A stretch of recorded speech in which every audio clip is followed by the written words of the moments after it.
احمدیہ مسلم یا قادیانی جو کہ خود کو مسلم کہتے ہیں لیکن اصل میں غیر مسلم ہیں، اس فرقہ کے علاوہ آپ نے اکثر میڈیا اور سوشل میڈیا پر بوہری مسلم، آغا خانی مسلم، اسماعیلی اور اثنا عشری جیسے نام سنے ہوں گے، لیکن ان کے بارے میں جانتے نہیں ہوں گے کہ یہ لوگ دراصل کون ہیں، ان کی تاریخ اور ان کی حقیقت دراصل کیا ہے، اور آج بھی زیادہ تر لوگ اس کے بارے میں جانتے ہی نہیں ہیں۔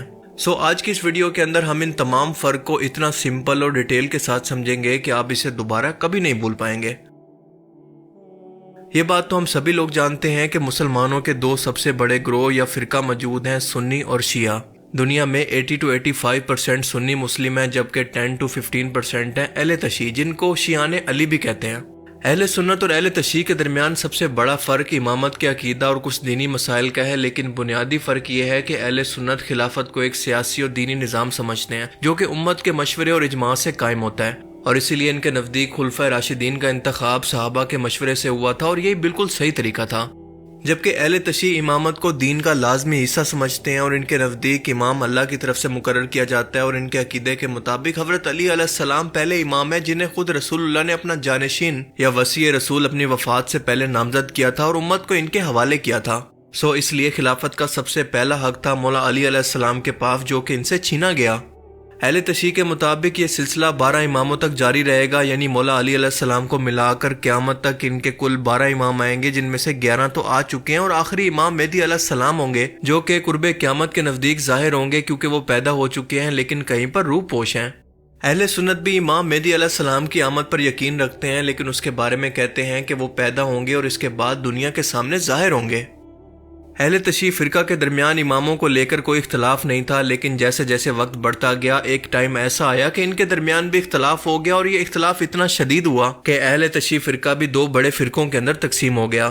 آج بھی اہل تشیع کے اندر تقریباً 85% ہیں اثنا عشری شیعہ، جبکہ 10 to 15% ہیں اسماعیلی شیعہ۔ اس کے علاوہ بھی بہت سارے گروپ ہیں لیکن وہ مائنورٹی کے اندر ہیں، مثال کے طور پر نصیری شیعہ۔ یہ اہل تشیع کا وہ گمراہ فرقہ ہے جس کو اہل سنت اور اہل تشیع دونوں کافر کہتے ہیں، کیونکہ معاذ اللہ اس کا عقیدہ ہے کہ مولا علی علیہ السلام خدا تھے۔ 11 اماموں میں ایک انتہائی اہم نام تھا امام جعفر صادق کا، جن کا سلسلہ نسب آپ خود دیکھ لیں۔ ان کے 7 بیٹے تھے، بڑے بیٹے کا نام تھا اسماعیل اور ایک بیٹے کا نام تھا موسیٰ الکاظم۔ اسماعیل کی وفات اپنے والد امام جعفر صادق سے پہلے ہو گئی تھی، لہٰذا سب کا یہ ماننا تھا کہ اس کے بعد اگلے لیڈر یا پھر اگلے امام ہوں گے امام موسیٰ کاظم، جو کہ امام جعفر صادق کے دوسرے بیٹے تھے۔ لیکن اب یہاں پر اختلاف یہ کھڑا ہو گیا کہ 2 گروہ بن گئے، جن میں سے ایک کا کہنا تھا کہ اسماعیل کیونکہ بڑے ہیں تو امامت پر ان کی وفات کے بعد ان کے بڑے بیٹے محمد بن اسماعیل کا حق ہے، جبکہ دوسرے گروہ کا کہنا تھا کہ امام موسیٰ کاظم اس کے زیادہ حقدار ہیں۔ جن لوگوں نے امام موسیٰ کاظم کی خلافت کو مانا آج ہم انہیں اثنا عشری شیعہ کہتے ہیں، جبکہ جنہوں نے محمد بن اسماعیل کو چنا وہ اسماعیلی شیعہ کہلاتے ہیں۔ اسماعیلی شیعہ نے افریقہ اور مصر کے اندر اپنی ایک خلافت بھی قائم کی، اور یہ سال 909 کا زمانہ تھا جسے فاطمی خلافت کا نام دیا گیا، جو 1171 یعنی 262 سال تک قائم رہی۔ مصر کے شہر قاہرہ کے اندر واقع انتہائی مشہور اسلامی درسگاہ جامعۃ الزہرا کو فاطمی خلافت کے دور کے اندر قائم کیا گیا۔ ایک وقت آیا کہ فاطمی خلافت کے اندر بھی اختلاف ہوا اور یہ 2 فرقوں کے اندر تقسیم ہو گئی۔ دراصل ہوا کچھ یوں تھا کہ سلطنت کے خلیفہ کا نام تھا مستعلی باللہ اور ان کے بھائی کا نام تھا نزار۔ نزار نے اپنے بھائی مستعلی باللہ کے خلاف بغاوت کر دی، اور نزار کے سپورٹر آگے جا کر آغا خانی شیعہ بنے اور مستعلی کے سپورٹر بنے بوہری شیعہ۔ ایران کے اندر موجود آغا خانی لوگوں نے قصبین نامی شہر کو اپنا ٹھکانہ بنا لیا، اور کئی سالوں تک یہ یہاں پر حکمران رہے، اور بعد میں ایک شخص نے اس فرقہ کو قبول کیا جو کہ بہت ہی مشہور ہوا۔ اس شخص کا نام تھا حسن بن صباح، جس کی فدائیوں کی تحریک سے تو آپ سبھی لوگ واقف ہیں۔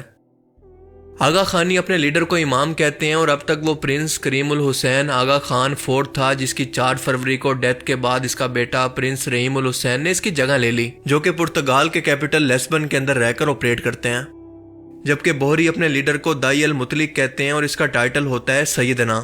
اس وقت ان کے دائی المطلق ہیں سیدنا مفتل سیف الدین، اور ان میں سب سے مشہور تھے برہان الدین، جن کی انڈرٹیکر سے ملاقات کی ایک تصویر بھی بہت وائرل ہوئی تھی۔ اب یہاں پر ایک انتہائی اہم سوال پیدا ہوتا ہے کہ اگر فاطمی سلطنت مصر اور افریقہ کے اندر موجود تھی تو آج یہ بوہری اور آغا خانی کیسے انڈیا پاکستان کے اندر پہنچے؟ دراصل ہوا کچھ یوں کہ فاطمی سلطنت جو کہ بوہری فرقہ بن چکا تھا، صلیبی جنگوں کے دوران ان کی سلطان صلاح الدین ایوبی کے ساتھ جنگ ہوئی تھی۔ سلطان نے انہیں بری طرح سے شکست دی اور اس سلطنت کو ختم کیا، اور یہ لوگ ہجرت کر کے انڈین سب کانٹیننٹ یعنی انڈیا، پاکستان اور کچھ ایران کے اندر پہنچ گئے، جبکہ کچھ یمن اور آس پاس کے عرب ملکوں کے اندر بھی پھیل گئے۔ جو بوہری انڈیا پاکستان کے اندر آئے وہ بزنس مائنڈڈ لوگ تھے اور انہوں نے اپنی بورا کمیونٹی بنائی اور بڑے بڑے بزنس مین لوگوں کے اندر آج ان کا شمار ہوتا ہے۔ یہ لوگ لسان الدعوت نام کی ایک زبان بولتے ہیں جو کہ عربی، فارسی اور گجراتی زبان کا مکسچر ہے۔ ان لوگوں کی پہچان یہ ہے کہ یہ گولڈن کلر کی ٹوپی اور سفید رنگ کا کپڑا پہنتے ہیں اور ان کی عورتیں رنگ برنگے برقعے پہنتی ہیں جو کہ سر سے لے کر پاؤں تک ڈھکا ہوتا ہے، اور یہ لوگ اپنے لیڈر کو حد سے زیادہ تعظیم دیتے ہیں جتنی ایک امام کو دینی چاہیے۔ جبکہ آغا خانی کا کوئی مخصوص لباس نہیں ہے، وہ ہر ملک کے رواج کے مطابق پہنتے ہیں اور یہ رمضان کے علاوہ باقی کئی تہواروں کے روزے بھی رکھتے ہیں۔ ان کے مطابق امام زمانہ یعنی آغا خان براہ راست طور پر روحانی طور پر ان کی مدد اور رہنمائی کرتا ہے اور دینی احکامات کی تشریح بھی یہی کرتا ہے جسے قرآن و حدیث کے برابر اہمیت دی جاتی ہے۔ جن آغا خانیوں سے ہم ملے ہیں وہ جب پرنس آغا خان کے بارے میں رپورٹ پیش کرتے ہیں اور ان کے آداب اور ان کے حقوق بیان کرتے ہیں تو ہمیں نہیں پتہ چلتا کہ یہ اللہ کے بارے میں حقوق بیان ہو رہے ہیں یا کسی انسان کے بارے میں۔ کوئی فرق ہی نہیں چھوڑا اللہ میں اور مخلوق میں۔ قرآن کیا کہتا ہے؟ یا ایھا الناس انتم الفقراء الی اللہ، اے لوگو تم سب کے سب A to Z فقیر ہو اللہ کے در کے، اس میں کسی کا فرق اللہ نے نہیں رکھا۔ بولے نا بھائی، نہیں۔ یہ دونوں زندگی اور کافر گروہ ان کا نہ آغا خانی کا اسلام سے کوئی تعلق ہے، نہ نماز، نہ روزہ، نہ حج، نہ زکوٰۃ، کچھ نہیں، باطنی تفسیر ہے۔ آپ پڑھیں گے کسی آدمی نے اللہ کہتا زنا کیا، وہ کہتے ہیں زنا کیا؟ یہ مرد اور اس کے فعل کو کہتے۔ زنا تو یہی ہے کہ جو راز کی بات امام نے بتائی تھی آغا خان نے، وہ تم نے جماعت کے باہر کے آدمی کو بتا دی زنا۔ تشریح سنیں باطنیت، اور پھر غسل کیا کہ دوبارہ جا کر بیعت کرو آغا خان کے ہاتھ پر، توبہ کرو۔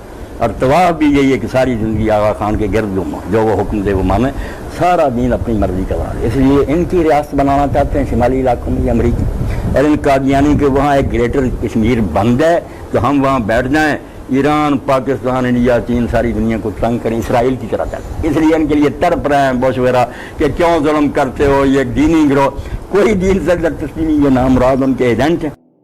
اب آپ کو یہ جان کر حیرت ہوگی کہ آغا خانی اور بوری مسلمانوں کے درمیان بھی مزید کئی فرقے موجود ہیں جن کو مزید ڈسکس کرنا ضروری نہیں، لہٰذا آج کی ویڈیو میں صرف اتنا ہی۔